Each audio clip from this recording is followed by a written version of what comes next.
Hello दोस्तों, आज मैं आया हूँ आप लोगों के सामने एक नए टॉपिक के साथ जिसमें हम इसरो के बारे में बात करेंगे। तो शुरू करते हैं।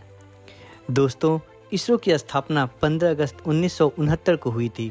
इसकी स्थापना का मुख्य उद्देश्य भारत को अंतरिक्ष तकनीकी में आत्मनिर्भर बनाना था। भारत के पहले प्रधानमंत्री पंडित जवाहरलाल नेहरू और उनके वैज्ञानिक सलाहकार डॉक्टर विक्रम साराभाई ने इसरो की स्थापना की नींव रखी।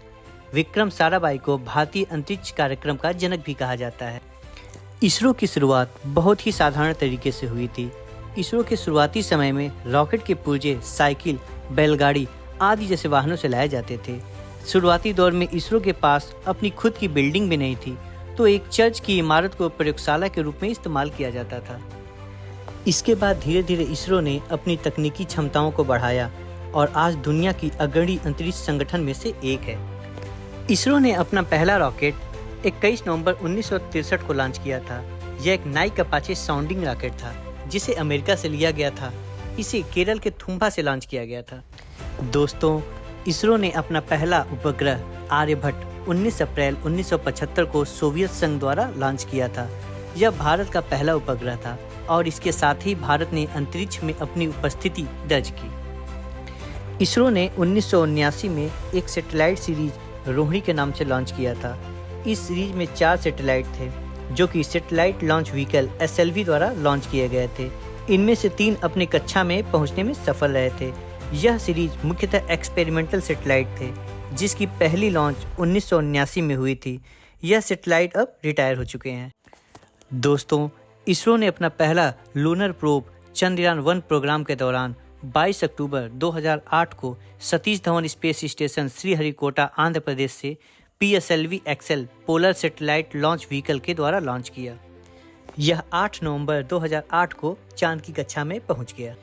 इस यान में 2 भाग थे, एक ऑर्बिटर जिसका काम था चांद का परिक्रमा करना और दूसरा इम्पैक्टर जिसे चांद पर उतरकर वहां के वायुमंडल में हीलियम और पानी के अंश की तलाश करना था।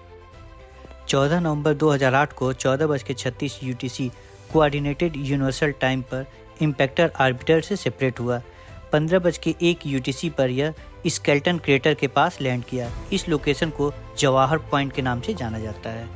इससे पहले ऐसा करने वाले केवल 4 देश थे: सोवियत संघ 1959, यूनाइटेड स्टेट 1962, जापान 1993 और यूरोपियन स्पेस एजेंसी 2006। दोस्तों, चंद्रयान-1 की लागत करीब 386 करोड़ रुपए आई थी। इम्पैक्टर ने करीब 1 साल तक चंद्रमा पे 3 डायमेंशन मैप तैयार किया और इसे चंद्रमा के ध्रुव पर बर्फ में तब्दील पानी की मौजूदगी का अनुमान लगाया। इसकी एक उपलब्धि यह भी थी कि इसने चंद्रमा की मिट्टी में पानी के अणु की उपस्थिति का प्रमाण दिया। इसरो के अनुसार इसरो ने 8 UTC 28 अगस्त 2009 को 312 दिनों के बाद लास्ट कम्युनिकेशन प्राप्त किया, जो कि इसरो के 2 साल का मिशन था। इस 1 साल के मिशन में भी चंद्रयान ने जिस काम के लिए उसे भेजा गया था उसने पूरा कर लिया। 2 जुलाई 2016 को नासा ने अपने ग्राउंड बेस रडार से चंद्रयान-1 को उसके चंद्र कक्षा में पाया। दोस्तों, इसरो ने 5 नवंबर 2013 को Mars orbiter mission mom launch किया। यह भारत का पहला किसी दूसरे ग्रह पे मिशन था और भारत विश्व का चौथा देश बना। इससे पहले ऐसा करने वाले 3 देश थे: रॉसकॉस्मोस, नासा और यूरोपियन स्पेस एजेंसी। भारत तीसरा ऐसा देश बना जो कि किसी दूसरे ग्रह की कक्षा में पहुंचा। इसके पहले यूनाइटेड स्टेट और सोवियत यूनियन ऐसा करने में सफल हुए थे। दोस्तों, मार्स ऑर्बिटर मिशन अपनी उड़ान सतीश धवन श्रीहरिकोटा स्पेस सेंटर के पहले लॉन्च पैड से polar satellite launch vehicle C-25 rocket से 9:08 UTC टाइम पर 5 नवंबर 2013 को शुरू की। मार्स ऑर्बिटर मिशन करीब 1 महीने तक पृथ्वी की कक्षा में घूमता रहा और अपनी कक्षा को धीरे धीरे 7 बार बढ़ाते हुए मंगल ग्रह की तरफ अपनी उड़ान शुरू की। 298 दिनों बाद इसने मंगल ग्रह की कक्षा को 24 सितंबर 2014 को पकड़ लिया। यह मार्स ऑर्बिटर मिशन 5 तरह के वैज्ञानिक यंत्र के साथ उड़ान भरा था। पहला है मीथेन सेंसर फॉर मार्स। इसका प्रयोग मंगल ग्रह के वायुमंडल में मीथेन को नापने और इसके स्रोतों के मैप को डिजाइन करने का था। मंगल ग्रह के वायुमंडल में मीथेन की डेंसिटी बदलती रहती है, इसलिए प्रत्येक कक्षा के दौरान डेटा एकत्र किया जाता था। तीसरा है लाइमैन अल्फा फोटोमीटर LAP। यह एक अवशोषणशील फोटोमीटर है।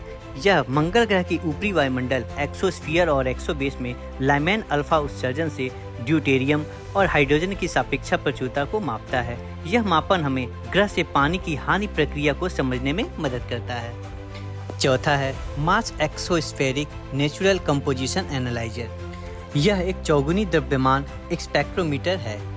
और पांचवा है थर्मल इंफ्रारेड इमेजिंग स्पेक्ट्रोमीटर। यह थर्मल उत्सर्जन को मापता है और इसे दिन और रात दोनों में संचालित किया जा सकता है। मंगल की सतह संरचना और खनिज विज्ञान का मानचित्रण कर सकता है। दोस्तों, अप्रैल 2022 में आए 7 घंटे लंबे चंद्र ग्रहण के बाद इसरो ने ऑर्बिटर से अपना कनेक्शन 2 अक्टूबर 2022 को इसरो के अनुसार उसने अपना कनेक्शन ऑर्बिटर से खो दिया।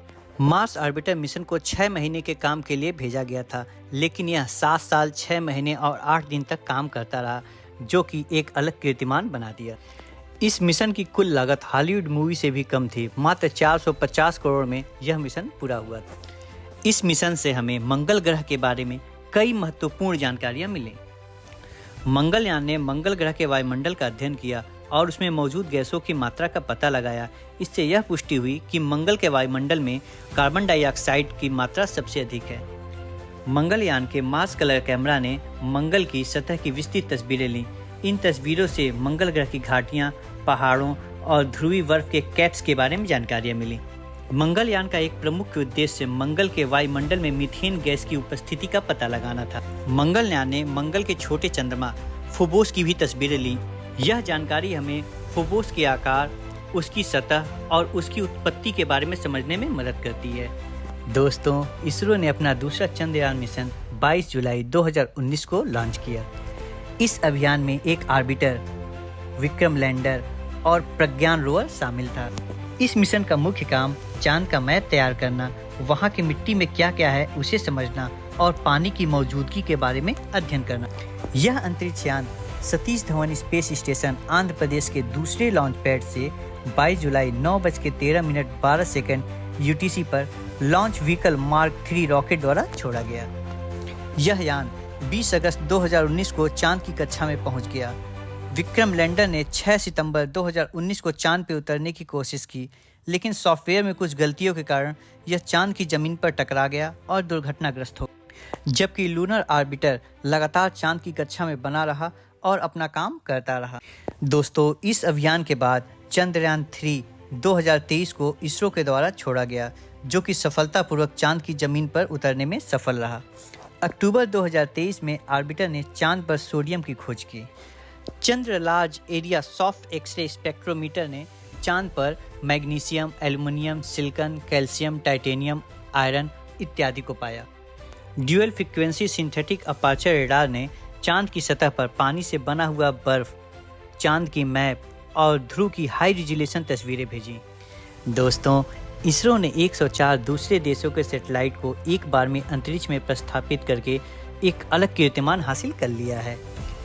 आज इसरो विश्व में सबसे कम खर्च पे दूसरे देशों के सैटेलाइट को छोड़कर भारत को और मजबूत बना रहा है।